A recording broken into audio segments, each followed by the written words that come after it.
दोस्तों आज इंडिया में 10 लाख रुपए के अंदर गाड़ी खरीदना आसान नहीं रह गया है, क्योंकि मार्केट में इतनी सारी कार्स आ चुकी हैं कि समझ ही नहीं आता कौन सी गाड़ी सच में पैसे वसूल है और कौन सिर्फ फीचर्स के नाम पर बेची जा रही है। कहीं सेफ्टी नहीं मिलती, कहीं इंजन मजा नहीं देता, कहीं माइलेज खराब निकलता है और कई गाड़ियां ऐसी हैं जो दिखने में तो शानदार लगती हैं लेकिन कुछ महीनों बाद ही परेशान करना शुरू कर देती हैं। तो आज की इस वीडियो में मैं आपको बताने वाला हूं 10 से 12 लाख के बजट में 5 ऐसी कार्स जो मेरे हिसाब से इस समय सबसे ज्यादा समझदारी वाली चॉइसेस हैं। इनमें आपको मिलेगा शानदार कंफर्ट, बढ़िया फीचर्स, अच्छी सेफ्टी, दमदार वैल्यू और ऐसा ओनरशिप एक्सपीरियंस जिसमें बाद में पछताना न पड़े।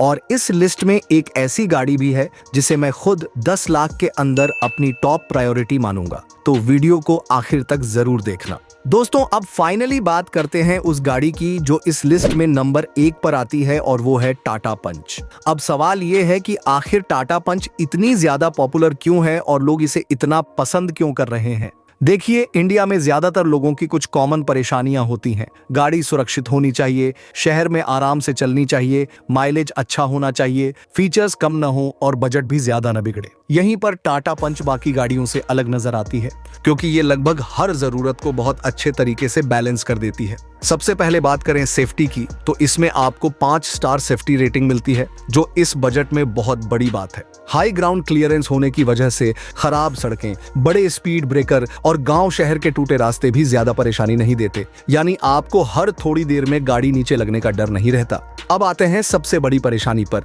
यानी माइलेज और डेली यूज कॉस्ट। बहुत से लोग सीएनजी गाड़ी लेना चाहते हैं, लेकिन 2 दिक्कतें हमेशा रहती थी। पहली, सीएनजी में ऑटोमेटिक ऑप्शन नहीं मिलता था और दूसरी, सिलेंडर की वजह से पूरा बूट स्पेस खत्म हो जाता था। लेकिन टाटा ने पंच में इन दोनों समस्याओं का समाधान दे दिया। अब इसमें सीएनजी के साथ एएमटी यानी ऑटोमेटिक ऑप्शन भी मिलता है, जिससे शहर के ट्रैफिक में बार बार क्लच दबाने की टेंशन खत्म हो जाती है। साथ ही इसमें ट्विन सिलेंडर टेक्नोलॉजी दी गई है, जिसकी वजह से बूट स्पेस भी काफी हद तक बच जाता है, यानी अब सीएनजी लेने पर सामान रखने में उतनी दिक्कत नहीं होती। इसके अलावा फीचर्स की बात करें तो गाड़ी काफी फीचर लोडेड है।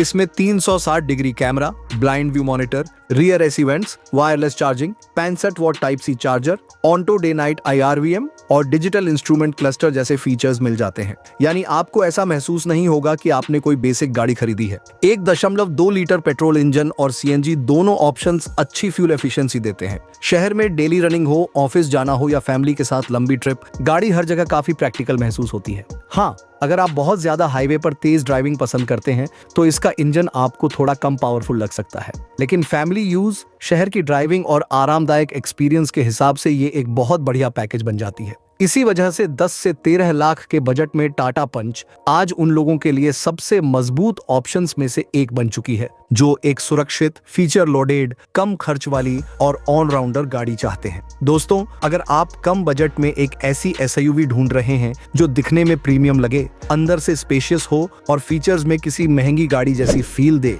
तो निसान मैग्नाइट आपके लिए एक बहुत बढ़िया ऑप्शन बन सकती है। क्योंकि आजकल लोगों की सबसे बड़ी परेशानी यही है कि 6 से 10 लाख के बजट में या तो गाड़ी छोटी मिलती है, या फीचर्स कम मिलते हैं, या फिर क्वालिटी में समझौता करना पड़ता है। लेकिन मैग्नाइट इन तीनों चीजों को काफी हद तक बैलेंस कर देती है। सबसे बड़ी बात, इसका ऑन रोड प्राइस लगभग 6 से 6.5 लाख से शुरू हो जाता है, लेकिन जो रोड प्रेजेंस और स्पेस ये देती है वो आपको आमतौर पर इससे महंगी गाड़ियों में देखने को मिलता है। फैमिली के साथ बैठने पर गाड़ी तंग महसूस नहीं होती और शहर के अंदर ड्राइव करते समय भी काफी कंफर्टेबल लगती है। अब फीचर्स की बात करें तो निसान ने इसमें काफी चीजें दी हैं जो इस बजट में लोग एक्सपेक्ट भी नहीं करते। 360 degree camera, wireless charging, rear AC vents, अच्छा इंफोटेनमेंट सिस्टम और काफी बढ़िया क्वालिटी के स्पीकर्स, यानी डेली ड्राइव और लॉन्ग ट्रिप दोनों में गाड़ी प्रीमियम फील देती है।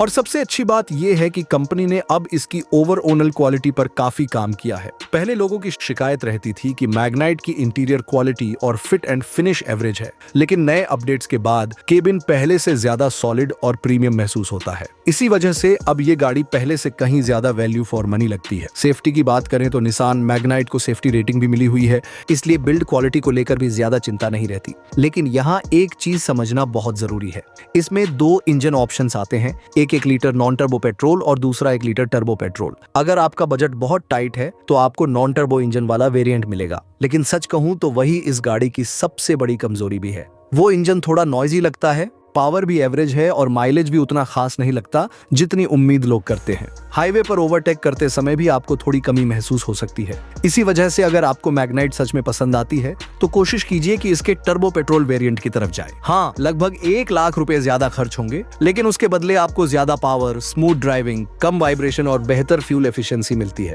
सबसे बड़ी बात, इसमें CVT गियर बॉक्स मिलता है जो MT के मुकाबले काफी ज्यादा स्मूथ और प्रीमियम फील देता है। ट्रैफिक में बार बार झटके महसूस नहीं होते और ड्राइविंग एक्सपीरियंस काफी बेहतर हो जाता है। तो अगर आप ऐसी SUV चाहते हैं जो कम बजट में ज्यादा स्पेस, ज्यादा फीचर्स और प्रीमियम फील दे, तो निसान मैग्नाइट आज भी मार्केट की सबसे मजबूत वैल्यू फॉर मनी चॉइसेस में से एक है। अब तीसरी गाड़ी जो मैं आपकी लिस्ट में रखना चाहूंगा वो सच में थोड़ी अलग और काफी अंडररेटेड चॉइस है, सिट्रोएन C3। इंडियन मार्केट में बहुत कम लोग इस गाड़ी को सही मायनों में समझ पाते हैं, क्योंकि ज्यादातर लोग सिर्फ फीचर्स की लंबी लिस्ट देखकर गाड़ी खरीदते हैं। लेकिन अगर आप ड्राइविंग फील, कंफर्ट, सस्पेंशन और ओवरऑल क्वालिटी को महत्व देते हो तो C3 आपको बाकी गाड़ियों से काफी अलग अनुभव देती है। आजकल बहुत लोगों की शिकायत रहती है कि बजट गाड़ियां अंदर से सस्ती महसूस होती हैं, दरवाजे हल्के लगते हैं, प्लास्टिक क्वालिटी कमजोर लगती है और कुछ समय बाद केबिन में आवाजें आने लगती हैं। लेकिन सिट्रोएन C3 में बैठते ही आपको एक अलग सॉलिडनेस महसूस होती है। डोर बंद करने से लेकर सीट कंफर्ट, सस्पेंशन और ड्राइव क्वालिटी तक हर चीज में एक यूरोपियन कार जैसा फील आता है। खासकर खराब सड़कों पर इसका सस्पेंशन जिस तरह काम करता है वो इस बजट में बहुत कम गाड़ियों में देखने को मिलता है। अब हाँ, इस गाड़ी की सबसे बड़ी कमी भी यही है कि ये फीचर्स के मामले में कुछ कॉम्प्रोमाइज करवाती है। मतलब आपको यहाँ हर वो फीचर नहीं मिलेगा जो कुछ दूसरी कंपनियां लंबी लिस्ट में दे देती हैं। लेकिन कंपनी ने नए अपडेट्स के बाद काफी सुधार किए हैं। अब इसमें बड़ी touch screen, digital instrument cluster, बेहतर कैमरा क्वालिटी और पहले से ज्यादा अच्छी फिट एंड फिनिश मिलती है। यानी अब गाड़ी पहले जितनी बेसिक महसूस नहीं होती। इंजन की बात करें तो इसमें 1.2 लीटर नॉन टर्बो और 1.2 लीटर टर्बो पेट्रोल दोनों ऑप्शंस मिलते हैं और यही इसकी सबसे बड़ी ताकत है। दोनों इंजन काफी रिफाइंड महसूस होते हैं, लेकिन टर्बो वेरिएंट खासकर बहुत मजेदार ड्राइविंग एक्सपीरियंस देता है। पिकअप अच्छा है, हाईवे पर कॉन्फिडेंस मिलता है और हैंडलिंग भी काफी शानदार लगती है। अगर आपको ऐसी गाड़ी चाहिए जो सिर्फ पॉइंट A से पॉइंट B तक ले जाने के बजाय ड्राइव करने में भी मजा दे, तो सिट्रोएन C3 आपको काफी पसंद आ सकती है। और सबसे अच्छी बात, इस गाड़ी पर अक्सर अच्छे डिस्काउंट्स भी मिल जाते हैं, जिसकी वजह से इसका टॉप वेरिएंट भी लगभग 10 लाख के आसपास मिल सकता है और उस प्राइस पर यह काफी मजबूत वैल्यू प्रपोजिशन बन जाती है। हाँ, एक चिंता जरूर रहती है, इसका सर्विस नेटवर्क अभी उतना बड़ा नहीं है जितना मारुति, हुंडई या टाटा का है। इसी वजह से कुछ लोग इसकी रीसेल वैल्यू को लेकर थोड़ा हिचकते हैं। लेकिन अगर आप ऐसी गाड़ी चाहते हैं जो कंफर्टेबल हो, अलग दिखे, ड्राइव करने में मजेदार हो और लंबे समय तक स्ट्रेस फ्री एक्सपीरियंस दे, तो सिट्रोएन C3 इस बजट में सबसे यूनिक और सबसे ज्यादा अंडररेटेड ऑप्शंस में से एक है। और अगर मैं खुद 10 लाख के अंदर कोई गाड़ी चुनूं तो ये निश्चित तौर पर मेरी टॉप प्रायोरिटी में रहेगी। अब चौथे नंबर पर बात करेंगे एक ऐसी गाड़ी की जिसे इंडिया में लोग सालों से भरोसे के साथ खरीदते आ रहे हैं, और वो है होंडा की तरफ से आने वाली कार, होंडा अमेज। और सच कहें तो होंडा ने अमेज के साथ हमेशा एक चीज बहुत सही की है, उन्होंने गाड़ी का मूल DNA कभी खराब नहीं किया। मतलब गाड़ी शुरू से स्पेशियस थी, कंफर्टेबल थी, भरोसेमंद थी और हर नए अपडेट के साथ कंपनी ने इसे और ज्यादा बेहतर बनाया है। आजकल बहुत सारी कंपनियां फीचर्स बढ़ाने के चक्कर में क्वालिटी से समझौता कर देती हैं, लेकिन होंडा ने अमेज में ऐसा नहीं किया। उन्होंने फीचर्स जरूर बढ़ाए, टेक्नोलॉजी बेहतर की, लेकिन जो रिफाइनमेंट, कंफर्ट और स्मूथनेस इस गाड़ी की पहचान थी, उसे आज भी वैसे ही बरकरार रखा है। और यही वजह है कि होंडा अमेज आज भी उन लोगों के लिए बहुत शानदार ऑप्शन है जो एक तनाव फ्री और लॉन्ग टर्म गाड़ी चाहते हैं। अब सबसे बड़ी खासियत की बात करें तो इसका इंजन। ज्यादातर गाड़ियां जो आपने इस लिस्ट में देखी वो 3 सिलेंडर इंजन के साथ आती हैं, और 3 सिलेंडर इंजन में कभी कभी वाइब्रेशन और इंजन की आवाज थोड़ी ज्यादा महसूस होती है। लेकिन होंडा आज भी इसमें 4 सिलेंडर पेट्रोल इंजन देती है और यही चीज इसे बाकी गाड़ियों से अलग बनाती है। इंजन बेहद स्मूथ लगता है, रिफाइनमेंट शानदार है और शहर हो या हाईवे, गाड़ी बहुत शांत और प्रीमियम तरीके से चलती है। अगर आप पहली बार ड्राइव करेंगे तो आपको तुरंत फर्क महसूस होगा कि ये गाड़ी कितनी रिफाइंड है। अब दूसरी चीज जिस पर होंडा ने कोई समझौता नहीं किया वो है इसका ऑटोमेटिक गियर बॉक्स। जहां बाकी कंपनियां एमटी देकर लागत कम करती हैं, वहीं होंडा इसमें CVT गियर बॉक्स देती है, वो भी पैडल शिफ्टर्स के साथ। इसका फायदा ये होता है कि शहर के ट्रैफिक में गाड़ी बहुत स्मूथ चलती है, बार बार झटके महसूस नहीं होते और ड्राइविंग काफी रिलैक्सिंग लगती है। यानी अगर आपका रोज का ज्यादा ड्राइव शहर में होता है तो ये चीज आपको बहुत पसंद आने वाली है।